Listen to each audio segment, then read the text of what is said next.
Hey everyone, and welcome back to my Daily News X. We'll break down today's biggest stories in a way that's sharp, focused, and easily to follow. Well, I'm your host Kramer, and we're diving into a story that's about to hit millions of travelers hard. The FAA says it will cut flights by 10% across 40 major airports if the government shutdown continues as it is right now. That's right. So nearly every corner of the U.S. could feel the ripple effects.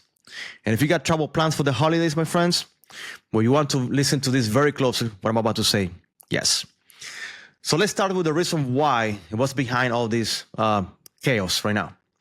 Well, the Federal Aviation Administration, or FAA, is warning that because of the ongoing government shutdown, they're simply adding enough air traffic controllers, inspectors, or safety staff to handle normal flight volumes safely.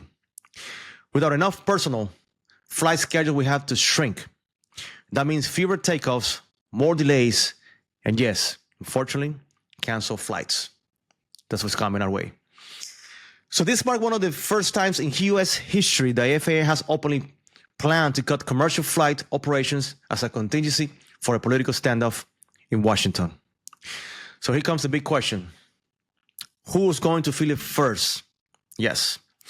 But the 40 airports facing reductions include major hubs like, for example, you got Atlanta's, Hartfield's, Jackson. That's number one. The biggest airport, by the way, in the United States of America. Chicago O'Hare's, Dallas Fort Worth, New York's JFK, and of course, LaGuardia. LAX in Los Angeles, and Miami International Airport. These are huge airports that handle a lot of foot traffic when it comes to passengers flying internationally, domestic, overseas, whatever. In other words, these aren't small regional airports, just to let you know. These are the arteries of American air travel industry. So when they slow down, the entire system slows down as well. Now, let's talk about the airlines because, believe it or not, they're going to be feeling the squeeze and all this heat coming up in crisis in the next couple of days. So carriers like Delta, American Airlines, United, and Southwest, the four major biggest airlines in the U.S., are bracing for chaos. They're already adjusting schedules, warning travelers, and even consider merging some flights to limit cancellations. Also, let's not forget about budget airlines. And when I mean budget airlines, I mean smaller airlines. So think about Spirit, Frontier, and JetBlue. Could take an even harder hit. And you ask yourself, why? Well, because they rely heavily on quick turnarounds and a smaller crews, believe it or not.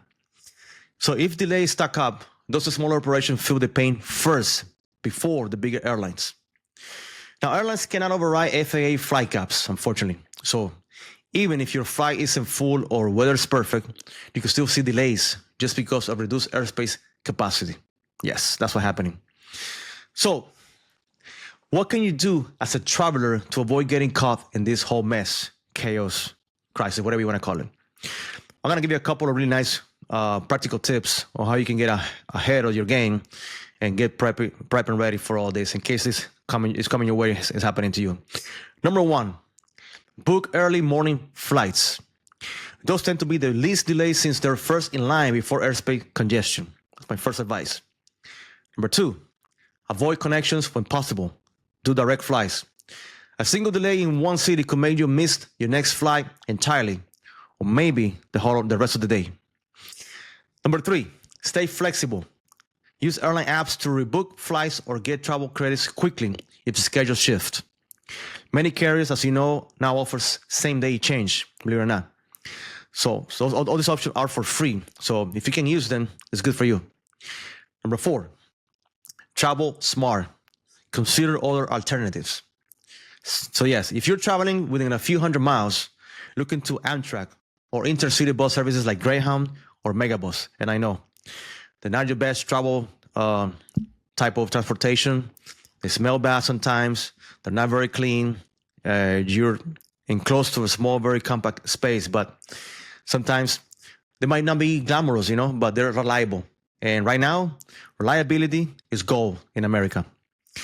Now, let's look at the bigger picture and what's causing all this chaos, around nationwide around the U.S. The U.S. government shutdown has entered its fifth week. Believe it or not. And critical aviation staff, including safety inspectors and air traffic controllers, are either unpaid or working reduced hours. So morale is very low. Sick calls are rising very fast. And the FAA is stretched to its limits, believe it or not. Transportation analysts warn that even a short disruption could take weeks to fully recover from. So imagine thousands of delayed flights, crew missing rotations, planes out of place. It's a domino effect, believe it or not, that takes time to reset. So yes. Now, where does that leave us as American travelers going to different destinations, vacation, or business traveling? If Congress doesn't reach a deal soon, the travel industry, already under pressure, by the way, from rising costs and labor shortages, could face one of the toughest holiday seasons in years. Economists estimate that even 10% reduction in flights could cost the U.S. economy, listen to this, over $1 billion per week in lost productivity, tourism, and cargo movement. So there you have it. It's a stark reminder that politics in Washington doesn't just stay in Washington. It hits your travel plans, your wallet, and your daily life. All right, let's end this with on this note. As travelers, preparation is key and power. So stay informed, plan ahead, and keep your options very open. Airlines and travel apps can only do so much.